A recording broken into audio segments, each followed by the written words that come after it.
तरीके से अभी सीजीएमएससी घोटाला भी सामने आया है। अरे नहीं, बीजेपी में महत्वाकांक्षा का कोई स्थान नहीं है। सीबीआई की जांच जो है भूपेश बघेल के यहाँ, कई आईएएस आईपीएस अफसरों के यहाँ गई। बीजेपी में संगठन जो तय करे उस पर चलना सबका काम है। अभी तक मंत्रिमंडल का विस्तार भी नहीं हो पाया है। हम लोगों के बोलने कहने का इसमें कोई स्थान नहीं है ना, अर्थ नहीं। चलिए बिना किसी देरी के चलते हैं बंगले के अंदर और आपको मिलाते हैं भाजपा के उस कद्दावर नेता से।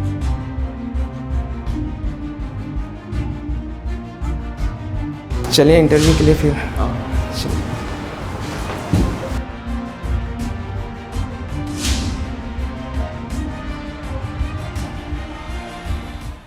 नेताजी कहिन की इस शो में आज हम आपकी मुलाकात कराएंगे पूर्व कैबिनेट मंत्री व कुरुद विधायक अजय चंद्राकर से। सर बहुत बहुत स्वागत है आपका। सर अजय चंद्राकर तो नाम आपका है ही है, लेकिन एक और नाम है डाला दाव, जिसकी वजह से आप बहुत फेमस भी रहते। कैसे नाम पड़ा, क्या उसकी कहानी है उसके पीछे की? अब मुझे डाला कहने वाले लोग चुनिंदा बचे, अब नहीं बोलते लोग, घर के लोग और बाहर बस्ती में बोलने वाले, क्षेत्र में बोलने वाले बहुत कम लोग रहे। अब अजय चंद्राकर का नाम ही ज़्यादा जानते हैं लोग।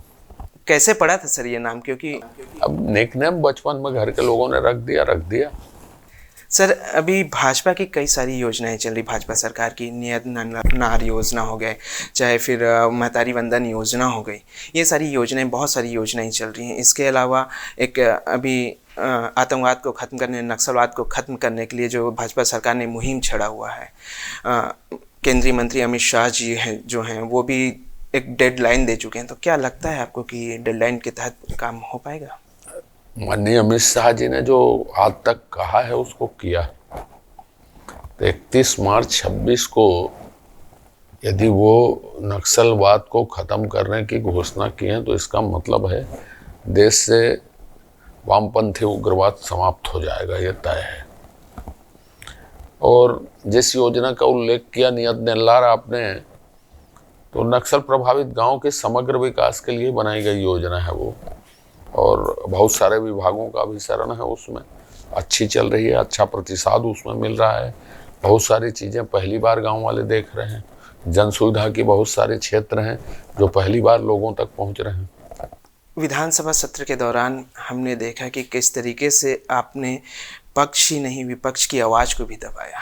कई बार जो अध्यक्ष महोदय हैं उन्होंने भी आपको बोला कि सवाल में कुछ शालीनता से करें। कैसे देखते हैं आप इन सब चीज़ों को? उत्तर प्रश्न कार्यवाहियाँ विधानसभा का हिस्सा है, जैसा माहौल रहता है उस ढंग से वहाँ बातचीत होती है। मेरी भूमिका तो सरकार के कामों के समर्थन की है, सरकार अच्छा काम कर रही है। कहीं पे सुझाव देना हो तो किसी क्षण आते हैं तो सुझाव भी दे देते हैं, इससे आगे कुछ नहीं। आप पूर्व में स्वास्थ्य मंत्री रहे हैं भाजपा सरकार में। जिस तरीके से अभी सीजीएमएससी घोटाला भी सामने आया है, तो क्या अब सरकार इसे, इन सब चीज़ों को, घोटालों को रोकने के लिए कुछ ऐसा प्रयास कर रही है? माननीय मंत्री जी ने सीजीएमएससी में जो बात आई है उसको तो एसीबी से जांच करवाने की घोषणा की। तो जो सही चीज़ें हैं एसीबी से या ईओडब्ल्यू से जांच कराने की घोषणा की, तो जांच होगी तो परिणाम सामने आ जाएगा, जल्दी जांच होगी मेरे ख्याल से। कल जिस तरीके से सर हमने देखा कि एक सीबीआई की जांच जो है भूपेश बघेल के यहाँ, कई आईएएस आईपीएस अफसरों के यहाँ गई, उसके बाद हमने अमरजीत भगत जी से भी बात की, तो उनका कहना ये था कि अभी बीजेपी के दिन है, बीजेपी के समय है, बीजेपी मजे ले रही है। कैसे? ना, ये ऐसा कुछ नहीं है। सरकार ने उस प्रकरण को सीबीआई को दिया है जांच के लिए, सरकार बनते ही तो जो भी इनपुट्स होंगे उस पर कार्रवाई हो रही है, ऐसा मुझे लगता है। तो इसको राजनीतिक रंग देने की जरूरत नहीं है, किसी को भाजपा कांग्रेस की जोड़ने की। सरकार ने ही जांच के लिए सीबीआई को दिया है तो सीबीआई जांच कर रहे हैं, उसको जांच करने दे, अपन राजनीतिक चश्मे से इसको ना देखें। कार्रवाई के बाद भूपेश बघेल जी का भी एक ट्वीट सामने आया। उन्होंने कहा कि अभी प्रधानमंत्री जी का दौरा है 30 तारीख को यहाँ, जिसे देखते हुए ये कार्रवाई की गई है।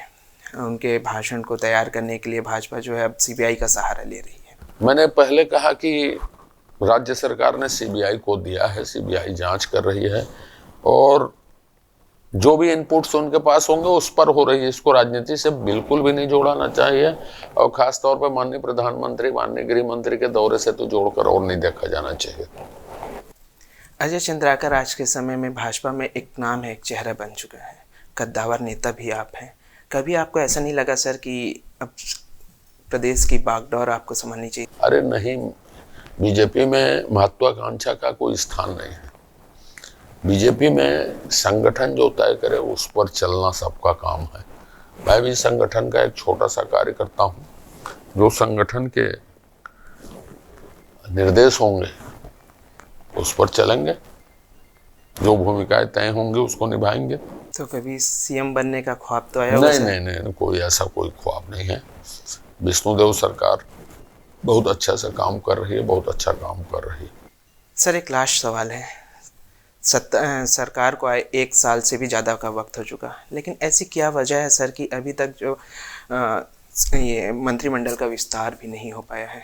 हमने इस विषय में कई बार कहा कि मंत्रिमंडल का विस्तार कब होना है, कैसे होना है, ये विशुद्ध रूप से माननीय मुख्यमंत्री जी का विशेषाधिकार है। अब इसको माननीय मुख्यमंत्री जी को ही तय करना है कि उनको कब करना।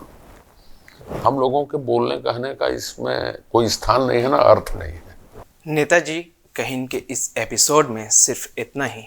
अब हमें दीजिए इजाज़त, फिर मुलाकात होगी एक नए शख्सियत के साथ। तब तक के लिए हमें दीजिए इजाज़त। नमस्कार।